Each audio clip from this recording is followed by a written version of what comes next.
Okay, if you have social anxiety, you might want to keep scrolling because this story is extremely cringy. I hyped myself up to go to my first open mic alone tonight. And I have social anxiety, so I'm like making sure, I'm like, okay, this is the place, putting it in my calendar, but I've just been busy lately, like thinking about this all day, and I'm like stressed a little bit about it. But I get myself ready to go. I do my makeup, you know, I warm up my voice. So anyway, I made it to the venue. I found the parking.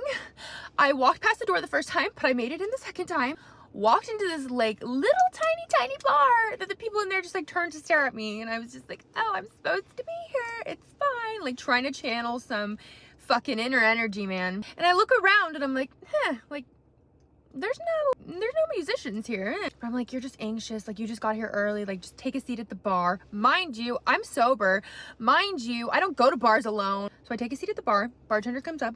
I say, can I have a Diet Coke? And then I was like, Tanya, ask, because this is a little weird. Nobody's here. And I was like, oh, is the open mic tonight? Is the open mic tonight? It even pained me to have to ask that. And this man had no idea what I was talking about. No idea. And that's when I knew I was fucked. And he's like, open mic? And I was like, oh, fuck. So I had to pull out my phone and I had to like show him the flyer. He's like very adamant. He's like, there's nothing like that here. And I was like, great.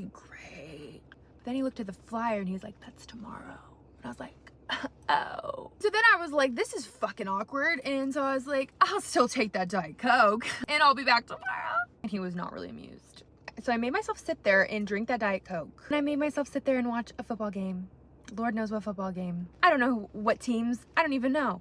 And then I heard them like, songwriter, musician, music, she's looking for. And then I was like, oh fuck yeah, they're talking about me. Like that is fucking humiliating. But the happy ending to the story is that I think it was like the guy that ran the bar or something came up to me and was like, oh, I heard you're looking for the songwriter thing. And I was like, yes. Let me just save my dignity and drink this Diet Coke and I will leave. But let me just reclaim a little piece of dignity. But he was so nice and he was giving me information about the open mic. And he's like, are you coming back tomorrow? And I was like, oh, I'll be back tomorrow. Same time, probably wearing the same outfit. I really appreciated him. And he gave me my Diet Coke for free. So like, what a win. Because now I know the layout. Now I know the parking situation.